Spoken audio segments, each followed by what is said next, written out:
One of the reasons Watson could do what had previously disgusted him was the influence of methamphetamine or speed. It's commonly called the drug of violence and is known to dull the conscience. He had been taking it steadily for 2 weeks. Manson said, hey, I want you to go out and kill these people, to go up to this place and kill everyone that is there. And he gave us the orders, the directions, even though we knew where we were going.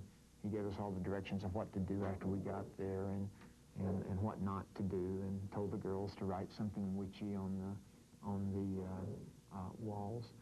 I didn't think there was going to be any penalty for doing it if I did it. I didn't think that law meant anything anymore. I thought that the world was going to come to the end the next day and that I would never have to pay any consequences for what I did. So there we went, you know. In 2 nights, Charles Watson helped to kill 7 innocent people in some of the most brutal murders America has ever witnessed.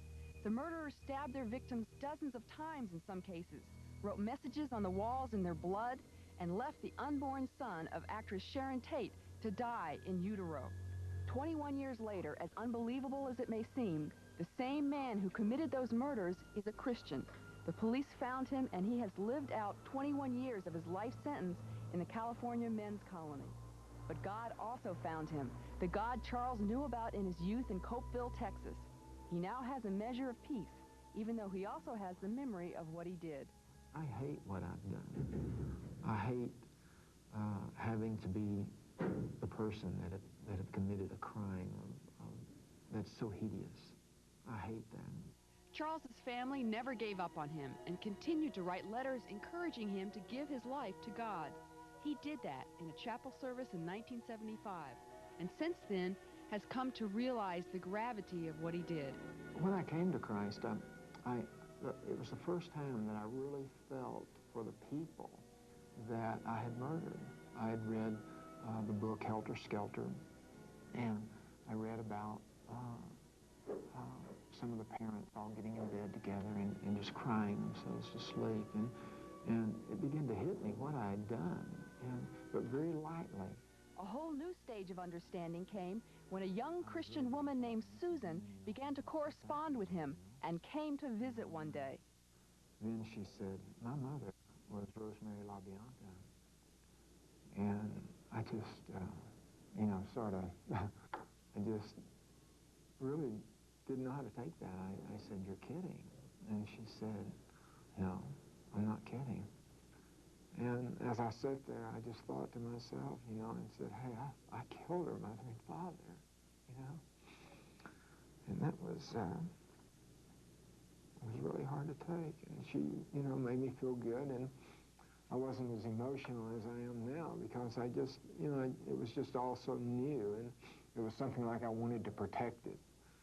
And I didn't want anyone to, you know, be able to hurt it or to step on it or to harm what had taken place.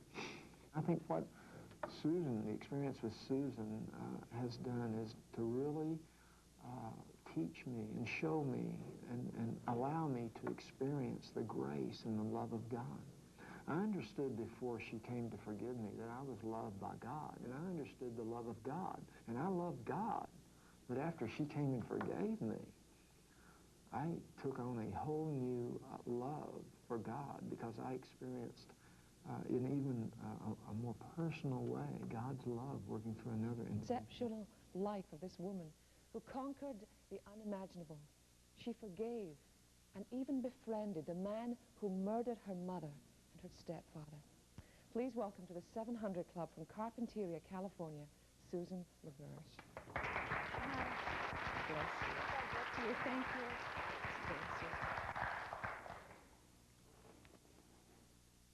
Where were you on that night when that terrible crime took place?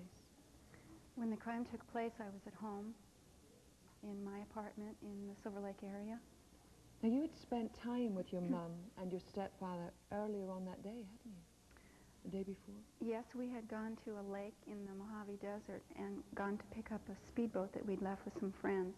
And we came back together very late that night, and they dropped me off, and then they went on home to their house.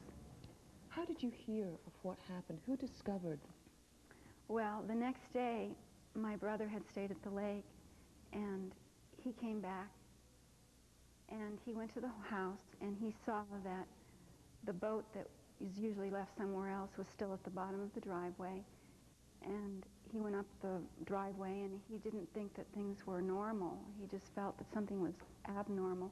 And so he walked about 5 blocks to call me on the telephone and to ask me to come and get him and to go to the home together. So together, he and I and a friend went and discovered my parents dead. Is there any way to describe how you react to such a sickening scene?